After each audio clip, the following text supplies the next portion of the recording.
and slowed it the whole way. And Nice. I think like that is what worked well for me, because I don't have a business background, and I don't have a marketing background. I'm self-taught on everything.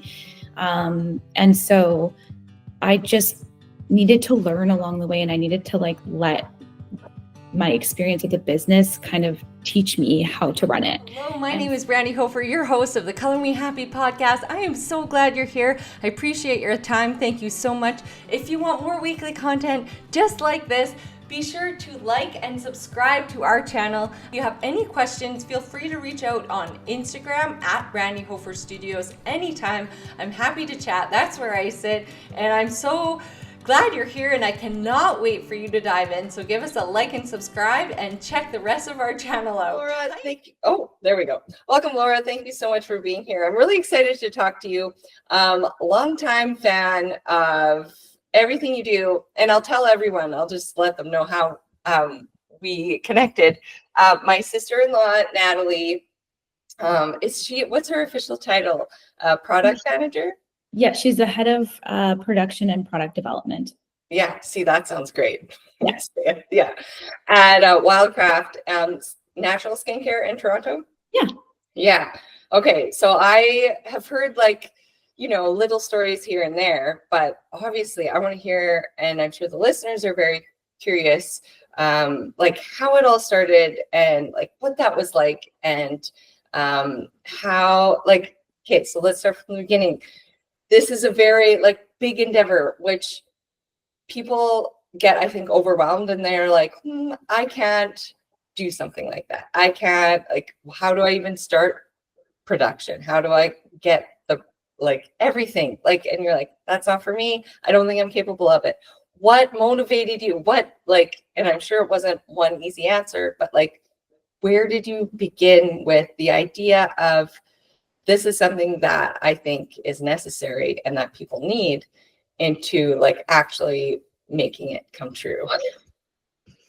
I feel like, yeah, like you said, it's never one. Well, maybe for some people it is, but for me, it's certainly not just one thing, that made me start on this path or this journey. I think from a very young age, I've always known that I wanted to do something entrepreneurial. I think that for me is the main driver of me starting this company. I love wellness. I grew up with a mom who was really into gardening, into cooking, into she was a single mom for a good period of my early childhood, and we had not a lot of money. She was very young, but we always had beautiful natural elements to our life. And so I kind of have always been kind of scrappy like that, in terms of just being able to bring something beautiful out of very little. And so I've always known that I wanted to be an entrepreneur from a very young age. I went to the University of Toronto, but I never really felt like I fit in with that kind of more academic path, or even just corporate culture was not my thing. And so kind of combining my love of wellness, my love of nature, and that kind of entrepreneurial spirit. And even my mom has always done entrepreneurial stuff when I was growing up. She started her own community resource center. She has a landscaping company. So I was always very inspired by her and her path, and seeing how she could weave kind of a career together. And so I think that's where the thought process started, and kind of how I even could see that was possible for me.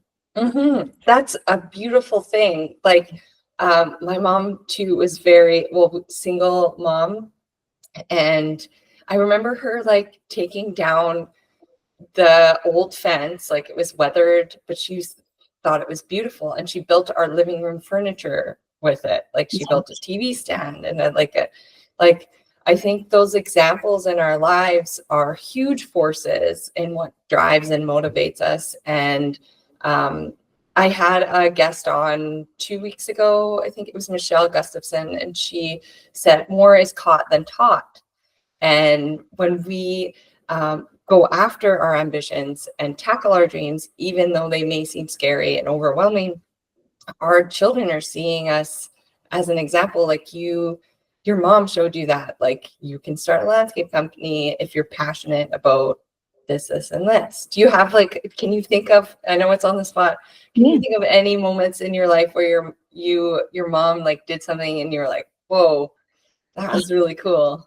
Honestly, yeah, my mom's amazing. Like she does stuff all the time where I'm like, how do you have the guts to just like go and do that? You know, she really puts herself out there. Even just something simple, you get, and I know you're, you know, living in a more of a smaller community, and I grew up in a smaller community myself.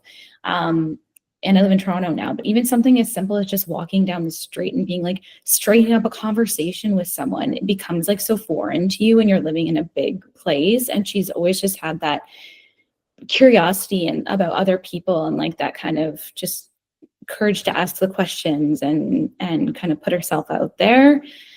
So I don't know, I love that just about her. She's very curious, and she puts herself in places where she maybe doesn't have the education or like the quote unquote like right to be in that space, but she's just like, well, I'm interested in this and I'm gonna push forward. Mm-hmm. Oh, that's so cool. Even if, and I think a lot of people, that is their hesitation, is like, I don't fit into this, you know, like I don't deserve to be here. And it's like, but you can anyway. Yeah. You can try and you can have fun and you can fail. And, you know, at least you tried it. That's a very cool quality that she had. And like very, very inspiring for you to witness, probably, as the years have gone on, right? Well, so creating something out of nothing. Yes. You know? Totally. And also for myself, like particularly in the beauty industry, it's like the beauty industry is such a beast. And I honestly, I've never been like a huge skincare junkie. I've turned into like I have more of an interest for it now, but my interest in the industry is more the angle that I'm coming at it from, which is like natural skincare. I'm really interested in wellness. I'm really interested in just nature, plants. But the beauty industry itself like never appealed to me. And if I would have known about as much as I know about the beauty industry now as I like when I started, I probably would have been intimidated to even get involved because it's yeah, not even necessarily super aligned with a lot of my own personal values out there. No, totally. And so from the beginning, like that was your main mission, right? Is to be a natural skincare company, right? From the beginning, yeah, definitely natural for sure. That's the kind of skincare that I like and I wanted to use. But I found that whenever I went out to look for really quality natural skincare products, they're really expensive. Especially at the time, like 10 years ago when I started my company, we just celebrated our 10-year anniversary. So I started 10 years ago. Congratulations. The kitchen table. And there weren't a lot of very high quality natural skincare options. There was like kind of the health food store stuff, which is good, but I wanted something that was like super elevated and felt very luxurious. But I wasn't finding anything like that at my price point. And so that was like the big differentiator for me, was to do that, but at an accessible price point. Mm-hmm. Yeah. And of course, then your degree in business and marketing and all that stuff comes into elevating your brand, right? And then having high quality products. Were you like cooking in your kitchen? Like, how did that work? How did you come up with the... Yeah, literally, just playing around with different recipes. And I think that kind of comes back to that like scrappiness of just being like, you know, when I was growing up, like I said, my mom was a single mom. We didn't have a ton of money, but she taught me how to cook healthfully, you know, with not a lot of money. It's like you can do things, you can make really beautiful things out of simple ingredients or things that aren't necessarily, you know, what I guess someone might define as luxury. But for me, like having something that's like good for my health, that's handmade and like artisanal, like that's my version of luxury. So I know that I can make those things myself. Yeah. Was there anything when you started diving into research, etc., that really shocked you about what you found in other products?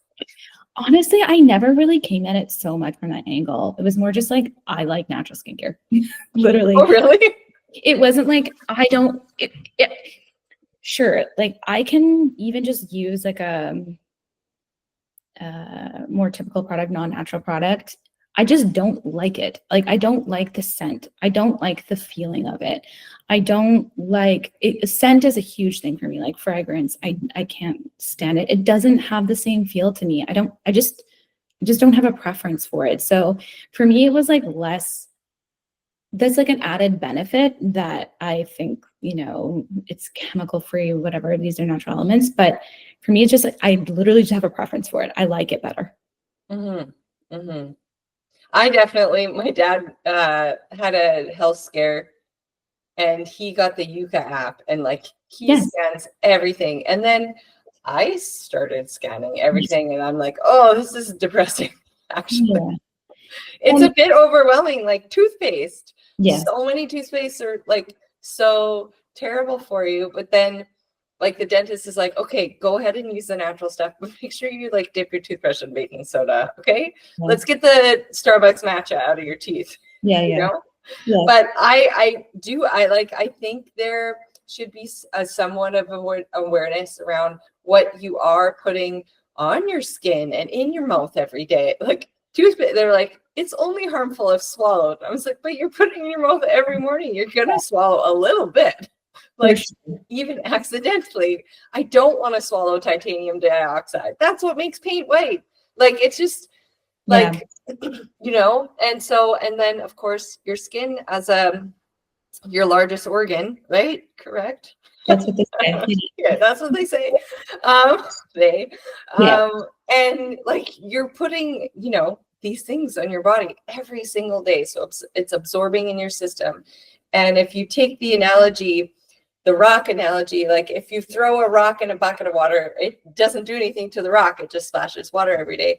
But if you set the rock there and water drips onto the rock every day, years later, it will erode into like, you have to think about that. Like something that you do every single day is going to add up. So if there has to be some awareness of the products you're using and the things you're putting in and around your body. And of course, with you, like you want it to feel good. You want it to smell not at all or a certain way. Yes. You know?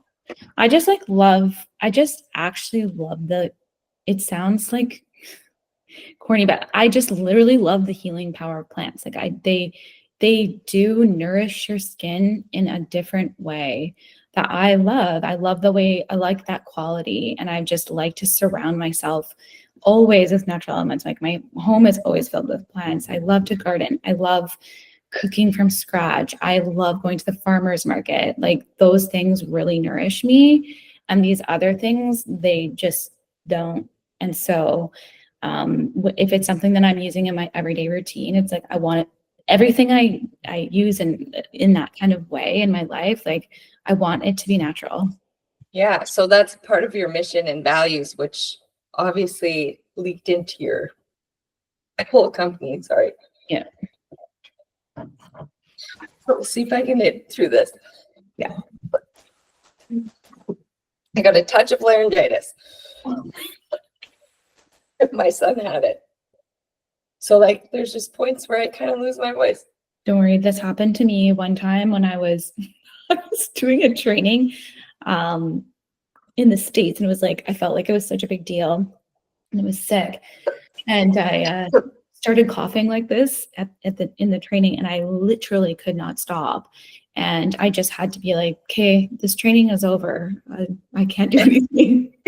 Oh, I was like, how my other teacher, I run an art academy, and my other teacher who I'm paired with wasn't there yesterday. And I was like, there's no one to run it. There's going to be 62 kids. Yeah. There's going to be no one to do the thing. So I had to go. And I'm just like, I can't talk, guys. So just please listen today. You know? Yes. Okay, so your mission and values and where you started. But how did you like start? You're like, okay, you're making it in your kitchen, and then how do you like, I need this big space. I need a staff. Like that's even for me as a running my own business, even when I like have to let go of staff and have to hire like, and they're part-time, and like it's very scary stuff. Like, yeah. Well, the good thing for me is like I really have low and slowed it the whole way. And nice. I think like that is what worked well for me because I don't have a business background and I don't have a marketing background. I'm self-taught on everything. And so I just needed to learn along the way, and I needed to like let my experience with the business kind of teach me how to run it. And so yeah, so I'm lucky that I have a partner who could like keep a roof over our head while was going through that. I was like working in a restaurant when I started Wildcraft, and then eventually it felt like it was getting a little bit of momentum, and by a little bit of momentum, I mean a little bit of momentum. Like we had our online store, set up, and we had a few like small boutiques in Toronto, and then I was like, okay, let's see if I can and do it. And so I was so small for 2.5 years, I would say, and really like going to little markets around the city and just seeing what customers had to say, getting that feedback and seeing what things sold, and thinking about how we could expand the line and what customers wanted. So it wasn't like this massive investment in the beginning, other than more just like the sweat equity and the time. And then just like I've bootstrapped the company, like we are bootstrapped. We don't have investors still to this day. And I'm happy. Like I like that. I'm really, really happy. It is not my goal to have, the biggest skincare in the company in the world. I want to have a happy team. I want to have a well-balanced life. And I want to show up and go to work somewhere that I find fun and exciting, and I believe in it. Mm-hmm. That's amazing advice. And I think hearing you say you want to surround yourself with like good plants. Like I'm surrounded by aloe. I love aloe. I think aloe is like it is magical. You eat it every day. Yeah. Just like Egyptians said you could eat. Like, I'm just like, Yes. it is magic. So Yes. surrounding yourself with that same concept of, creating something out of nothing. Mm-hmm. Very cool. And then creating happiness for yourself and your team. And yeah, not being like, I want to be the biggest, but I want it to be sustainable. I want it to be, this way. I think that's a good lesson for everyone. Like there's a lot to take away from that. So thank you for sharing that. No worries. I mean, I do always still want to grow. I want to grow. That is one thing. Like I do want to grow because that's the fun part, but it doesn't need to be. Growth is not linear. Mm-hmm. Mm-hmm. And you will, like every day we change as humans and individuals, and there's an ebb and flow, and you're going to run. Like, can you think of like times where you ran into stuff where you're like, oh, I don't know if I want to do this anymore, or we can get through this. Like you've obviously had some challenges along the way, right? Definitely. I feel like, the hardest challenges for me, it's like, okay, we're having a supplier issue, or, there's a problem, maybe we've lost a retailer or something like that. Like I don't know. I try really hard not to take it too seriously, because if I act like it's, the end of the world, then I'm just like pretty good with work, with just letting it just be like, okay, it's work. And we figured it out before. So I think we'll just be able to figure out this one. I'm not like that in every area of my life. But for some reason with work, it's okay for me to just be like, it's skincare. We're not saving the world here, people. So like, let's just figure out how we can tackle this. Um, I think like, yeah, my biggest like moments of kind of stress or anything that happens with the people that work there. Because the people are the company, and I need to make sure that everyone that works there is kind of on board with the mission and is showing up in a way that I need them to be. And in any times that that's not happening, or there's like a transition or something's changing, like those are the hardest moments for sure for me as like an entrepreneur and as someone who like values so much the team that I have around me. The emotion around it, Yeah. and everything. I love that though. Like, people have to have faith in themselves that they have the ability and the wherewithal to meet any emergency or any moment and pivot and learn from it and grow, right? It's more of like a growth moment than anything else, right? That's kind of how I just always look back. It's like, hey, you've had a difficult experience before and you figured it out. We're going to figure this one out for sure. I'm not exactly sure how we're going to figure it out right now, but we will. It'll come. It happened for some weird reason. Don't like it right now. Yeah. But I'll figure it out and we'll get through it together. No, that's good. And I think leaders need to be calm in those situations. That's why it's your company. It's like you built it. And like, you probably weren't exactly that way at the beginning, but like over the last decade, you've become the leader you needed to be with that slow growth mindset, right? I think so. Yeah, for sure. Because I just have had the opportunity to learn along the way, and I'm not throwing myself, into like situations that make me deeply, deeply uncomfortable. Like I'm a very gut person, and so I always like I'm kind of checking in with my gut, and if it doesn't feel right, then I try not to just push myself into something because it seems like growth for growth's sakes. Just because you should. Yes. Yeah.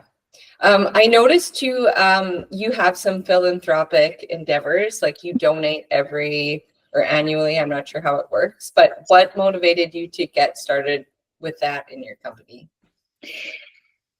I mean, that's just kind of the heart of my company. It's not like I'm not like a super profit-minded person.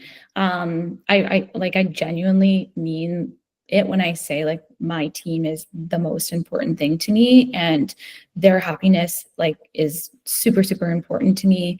And so I won't just make decisions that will put that at risk. And so, yeah, I mean, just building that kind of giving back into our company right from kind of the earlier stages was really important to me as well. So we're partnered with 1% for the planet. Right now we're partnered with an organization called Water First that helps with like water security issues and on Indigenous reserves across Canada.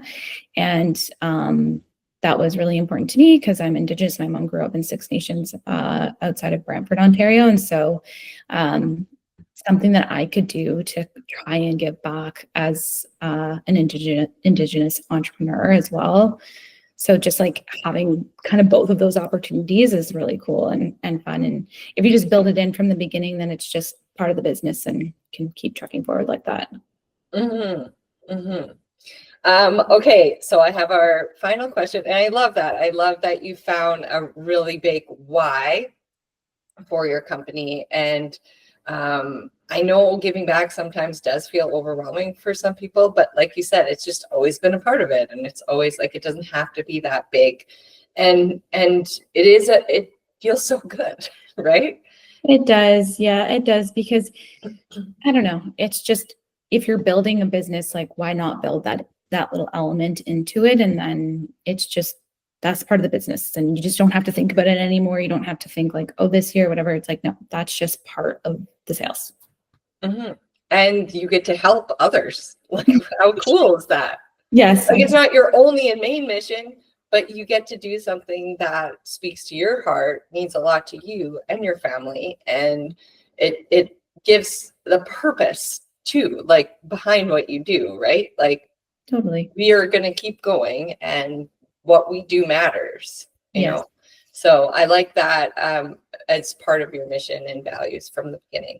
Okay, so our final question is sponsored by Red Bicycle Communications, and it is, describe your like ideal day in your life. If you could choose anything to do, how would you live it? Mine always includes food. Yes, definitely. I feel like my ideal day, I have a 3-year-old daughter, and so definitely spending time with her and my husband, and just doing something simple. Like, my favorite days are the days where we just go to our local farmers market, get something like really fun to cook, and come home and cook something and make the house cozy, and maybe cozy up and like watch a little movie or watch a show. Those very simple days are honestly the days that I feel so filled up. Mm-hmm. Yeah, no, that sounds nice. I have 3 boys, and my youngest is like, he's got endless energy, like an annoying amount of energy. Sun up, sun down, and I'm his favorite person. So, Okay. yeah. So he was sick last week, and Yeah. school was off, and we, like, the 4 of he had gone to bed at 5 p.m. and we were just sitting on the couch chilling, and I was like, this is what it would be like if we just I love Teddy. He's the best, but Yeah. like, I'm like, this is what it's like to chill, everyone. We're Yeah. doing it. We're doing it. We haven't done it for 5 years. This is it. For sure. And like, I definitely get that, because even with one kid, and she has a lot of she's spunky. But yeah, just like a calm day with my family, honestly. Like, I spend so much time, and I still do love, my calendar's filled with social engagements. I have a lot of friends and family, and we call our house like a hotel, because there's always people staying here and visiting. And I love it. But just like those like quiet moments that I get with my family, I find those so nourishing. Mm-hmm. Yeah, they are the best. And you kind of like have a breath moment where you're like taking it. I taught my sons the taking a picture, because I'm just like, take a picture, guys, right now. And it's sometimes I ask them at the end of the day, like, what's the best part of your day? Mm-hmm. And my oldest son answered once, and he was like, when we got stuck behind the train today. I was like, what? He's like, yeah, it was like 12 minutes. He's like, we just got to talk. I was just like, that's the best. It is the small moments that matter the most. It really is. Yeah. Well, thank you so much for being here. I love what I learned about you and your company. I have been curious because, Natalie and I were hiking, and I think it was 2 summers ago in BC, and she was just like, you got to have Laura on. Aww. Yeah. Yeah. She's like, she has such a cool story, and she's just the best. Oh, yeah. She's the best. And I really appreciate you having me. Yeah. Okay. Well, have the best day. This will be on in 3 weeks, so I'll keep you posted. Okay. Wonderful. Thank you so much, Brandi. It's lovely to meet you. Very nice to meet you. Have a great day. If you want to feel empowered and inspired, like and subscribe for more. And if you want to get creative, check out all our art hacks on this channel.